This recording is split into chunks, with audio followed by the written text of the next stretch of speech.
Movies climax presenting John Wick chapter 4। Movie की शुरुआत में हम जॉन विक को देखते हैं मुक्को की प्रैक्टिस करते हुए। फिर वहाँ पर बावरी किंग आते हैं जॉन विक के लिए एक नया सूट लेके जो कि बुलेट प्रूफ होता है और जॉन विक को आजादी की लड़ाई के लिए विजयी भव कहते हैं। फिर हम दूसरे सीन में देखते हैं जॉन विक एल्डर की गार्ड को भगा भगा के मार रहे होते हैं। फिर जॉन विक एल्डर के पास आते हैं और अपनी आजादी मांगते हैं, पर एल्डर कहता है वो उसे नहीं मिलेगा और हाई टेबल के साथ पंगा लेके उसको मौत ही मिलेगी। पर फिर भी जॉन विक एल्डर को गोली मार देता है। फिर दूसरे सीन में दिखाते हैं होटल कॉन्टिनेंटल को। होटल रिसेप्शनिस्ट सैरोन के पास हार्विंगर नाम की एक शख्स आते हैं और उसे वो सीक्रेट मैसेज देता है जो कि हाई टेबल के पास से आया था। हार्विंगर यहाँ विंस्टन के सामने एक रेत की बड़ी घड़ी रख देते हैं और कहते हैं कि तुम्हारे पास 1 घंटे का टाइम है और तुम्हें मार्कस से मिलने जाना है। एल्डर के मरने के बाद हाई टेबल का कमांड मार्कस के हाथ में ही होता है। फिर सैरोन और विंस्टन दोनों मार्कस से मिलने जाते हैं। असल में विंस्टन को जॉन विक को मारने की हुक्म मिली थी, पर जॉन विक अभी भी जिंदा है और हाई टेबल की लोगों को मार रहा है। इसी वजह से मार्कस ने विंस्टन को सजा दिया। जैसे ही उस रेत वाली घड़ी की टाइम खत्म हुआ, विंस्टन की होटल कॉन्टिनेंटल को बम से उड़ा दिया और साथ में सैरोन को भी गोली मार दिया। ये सब देख के विंस्टन बहुत दुखी हो जाता है क्योंकि सैरोन उसका बहुत ही अच्छा दोस्त था। फिर मार्कस केन को बुलाता है। केन एक बहुत अच्छा फाइटर है। केन अंधा है और वो बैठ के अपनी बेटी की वायलिन बजाता हुआ सुन रहा था। फिर केन मार्कस के पास जाता है। मार्कस केन को हुक्म देता है जॉन विक को मारने की। केन और जॉन विक बहुत अच्छे दोस्त थे पहले, इसीलिए केन मना कर देता है, पर मार्कस उसे धमकी देता है अगर वो जॉन विक को नहीं मारा तो मार्कस उसकी बेटी को मार देगा। फिर मजबूरन केन को मानना पड़ता है। फिर हम एक होटल को देखते हैं जहाँ एक ट्रैकर नाम का किलर अपनी डॉग के साथ आता है। ट्रैकर अकीरा से मिलकर वहाँ पर एक रूम बुक करता है। अकीरा इसी होटल की मालिक सिमाजू की इकलौती बेटी है। फिर हम ट्रैकर को देखते हैं वो अपनी डायरी खोलता है जिसमें जॉन विक की बहुत सारी तस्वीर बनी हुई है। ट्रैकर जॉन विक की तलाश में है क्योंकि जॉन विक पर इनाम होता है कि जो भी उसे मारेगा उसे बहुत सारा पैसा मिलेगा। फिर हम देखते हैं होटल की मालिक सिमाजू छत पर जाते हैं जहाँ पर जॉन विक मौजूद होता है। जॉन विक और सिमाजू बहुत अच्छा दोस्त है। सिमाजू जॉन विक को होटल कॉन्टिनेंटल और सैरोन की मौत के बारे में बताते हैं, जिसे सुन के जॉन विक दुखी हो जाते हैं। फिर वहाँ पर हाई टेबल की लोग आ जाते हैं और अकीरा से पूछता है होटल की मैनेजर कहाँ पर है। फिर अकीरा अपनी फादर को बुलाने छत पर जाती है और वहाँ पर जॉन विक को देख के समझ आ जाती है कि हाई टेबल के लोग यहाँ पर क्यों आए हैं। फिर वो लोग सिमाजू को बोलते हैं हमें खबर मिली है कि जॉन विक यहाँ पर छुपा हुआ है, इसलिए हम छानबीन करना चाहते हैं। सिमाजू परमिशन तो देता है पर हथियार जमा करने कहता है क्योंकि हथियार लाना इस होटल में मना है। तभी वहाँ पर केन आ जाता है। केन को देख के सिमाजू हैरान हो जाता है क्योंकि केन सिमाजू का भी अच्छा दोस्त था। तभी केन बोलता है हाई टेबल के खिलाफ मत जाओ सिमाजू, पर वो नहीं मानता और हाई टेबल के लोगों पर हमला कर देता है। फिर कुछ लोग छत पर जाके अकीरा और जॉन विक पर हमला कर देता है और यहाँ पर शुरू होती है खतरनाक फाइटिंग। इस बीच अकीरा को चोट लग जाती है। सिमाजू उसे बचाता है और जॉन विक को वहाँ से जाने को कहता है और ये भी कहता है कि जितना ज्यादा हो सके लोगों को मारते हुए जाना, क्योंकि सिमाजू को भी गोली लग गई थी और उनको अपनी बेटी अकीरा को भी सेफ रखना था। वहाँ से निकलते वक्त जॉन विक से केन की मुलाकात होती है और जॉन विक को समझ में आ जाता है कि केन ने उस पर हमला क्यों किया। जॉन और केन के बीच में लड़ाई होता है जहाँ पर जॉन को बहुत मौका मिलता है केन को मारने की, पर उसे वो नहीं मारता क्योंकि जॉन अभी भी केन को अपना अच्छा दोस्त मानता है और ये सब बात केन भी समझ जाता है। फिर जॉन विक वहाँ से निकल जाते हैं। जॉन विक सबको मारते हुए जा रहा था तभी ट्रैकर वहाँ पर आ जाता है और दोनों एक दूसरे पे गन पॉइंट करता है, पर जॉन विक पर इनाम बढ़ रहा था देख के ट्रैकर तभी जॉन को नहीं मारता। फिर जॉन विक वहाँ से निकल जाते हैं। उधर होटल के अंदर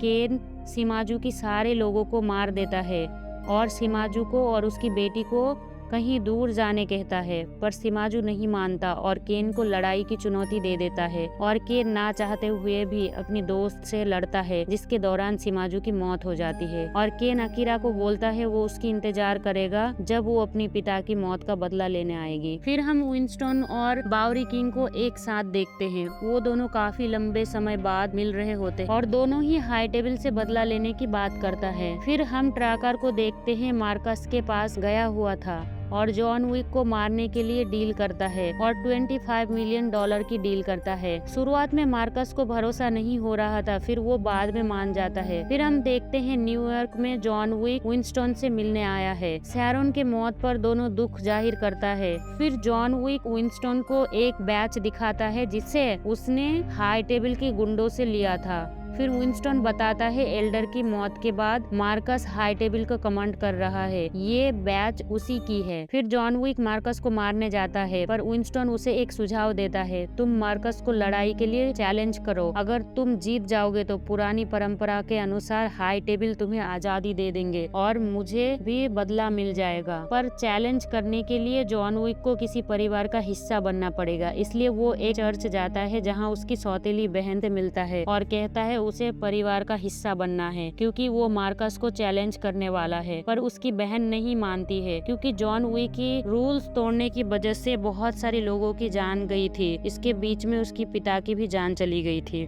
फिर जॉन विक कहता है फिर से परिवार में जुड़ने के लिए वो कुछ भी कर सकता है। फिर वो मान जाती है, पर उससे पहले एक काम करने बोलती है, एक आदमी को मारने बोलती है जिसने उसकी डैड को मारा था। उस आदमी का नाम है किला। फिर जॉन किला को मारने जाता है, पर वहाँ पर केन पहले से ही मौजूद था और फिर बाद में ट्रैकर भी आ गया था। किला को जॉन पर रखी हुई इनाम के बारे में पता था। किला सबको जुआ खेलने बोलता है, पर जॉन को उसे मारना था, इसलिए वो किला पर हमला कर देता है। किला के लोग जॉन को मारने आ रहा था, पर केन और ट्रैकर उनको संभाल लेता है। बहुत देर तक लड़ाई चलती है क्योंकि किला भी खतरनाक फाइटर था, पर एंड में जॉन किला को मार देता है और सबूत के तौर पर उसका एक दांत उखाड़ के ले जाते हैं। फिर जॉन विक परिवार का हिस्सा बन जाता है। फिर हम देखते हैं विंस्टन मार्कस के पास जाके बताते हैं जॉन अब परिवार से जुड़ चुका है और तुम्हें लड़ाई के लिए चैलेंज किया है। ये सुन के मार्कस घबरा जाता है, पर क्योंकि ये रूल है इसलिए उसे मानना पड़ता है। विंस्टन कहता है अगर जॉन जीत गया तो उसे उसका होटल कॉन्टिनेंटल ठीक करके देगा और विंस्टन ही उसका मैनेजर बनेगा। फिर मार्कस कहता है अगर जॉन हार गया तो विंस्टन को भी मरना पड़ेगा। फिर अगले दिन जॉन और मार्कस इस चैलेंज के लिए हाई टेबल की सबसे बड़े ऑपरेटर से मिलने जाते हैं जो इन्हें रूल्स के बारे में बताते हैं। यहाँ मार्कस बताता है उनके बदले केन जॉन से लड़ेगा और मुकाबला गन से होगी और जो सूरज की पहली किरण से पहले उस जगह नहीं पहुंचेगा वो हार जाएगा और उसे हाई टेबल मार देगी। फिर वो लोग वहाँ से चले जाते हैं। फिर जॉन एक चर्च में जाता है, वहाँ पर उसे केन मिलता है और वो दोनों अपनी कुछ पुरानी बातें करते हैं। फिर केन बताता है वो अपनी बेटी के लिए किसी को भी मार सकता है। फिर जॉन एक मेट्रो स्टेशन में विंस्टन और बाउरी किंग से मिलता है। बाउरी किंग जॉन को बुलेट प्रूफ सूट और गन देता है। फिर जॉन वहाँ से ये बोल के निकल जाते हैं कि अगर वो मर जाए तो उनके कब्र में लविंग हस्बैंड लिखवाना। दूसरी तरफ मार्कस जॉन विक को मारने के लिए इनाम बढ़ा देता है और ये खबर रेडियो पर भी चलवाता है जिससे शहर के सारे गुंडे उसके पीछे पड़ जाते हैं। पर जॉन विक भी तबाही की दूसरा नाम है। वो एक एक करके सारे गुंडे को मार रहा होता है। फिर तभी ट्रैकर मार्कस को फोन लगाता है और इनाम को 40 मिलियन करने के लिए कहता है और मार्कस मान जाता है। इसलिए ट्रैकर सारे गुंडे को मारने लग जाते हैं क्योंकि जॉन को उसे मारना था। फिर ट्रैकर जॉन पे हमला करता है। तभी वहाँ पर मार्कस का गार्ड सीडी आ जाता है। वो ट्रैकर के डॉग को गोली मार रहा था, पर जॉन उसे बचा लेता है। ये देख के ट्रैकर जॉन विक पर हमला नहीं करता है। फिर जॉन उस जगह पर पहुँच जाता है जहाँ पर उसे सूरज निकलने से पहले पहुँचना था, पर बहुत सारी सीढ़ी चढ़ने के बाद फिर वहाँ पर भी बहुत सारे गुंडे आते हैं, पर जॉन सबको मार देता है और बहुत ऊपर पहुँच जाता है। पर तभी वहाँ पर सीडी आ जाता है और जॉन को लात मार के सीढ़ी से नीचे गिरा देता है। फिर वहाँ पर केन आ जाता है और वो जॉन की मदद करता है। फिर सबको मार के वो ऊपर पहुँचते हैं, पर फिर सीडी जॉन को शूट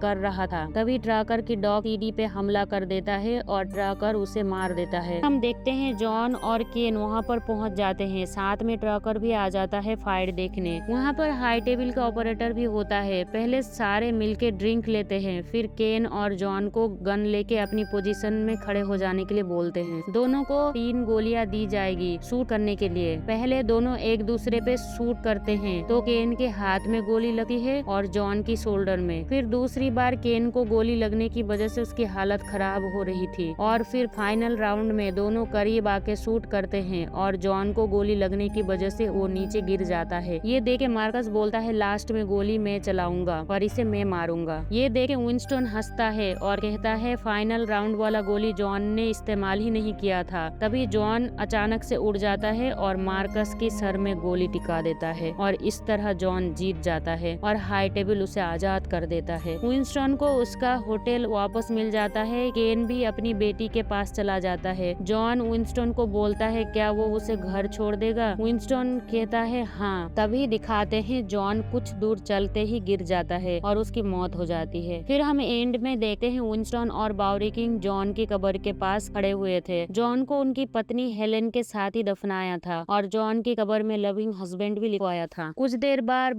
देर बाद विंस्टन और बाउरी किंग वहाँ से चले जाते हैं। फिर सबसे एंड में दिखाते हैं अब अकीरा पूरी तरह तैयार होके आई है केन से अपनी डैड की मौत का बदला लेने के लिए। इसके साथ ही ये मूवी यहीं पर खत्म हो जाती है। गाइज अगर एक्सप्लेनेशन अच्छी लगी हो तो प्लीज लाइक शेयर सब्सक्राइब जरूर करना। Thanks for watching.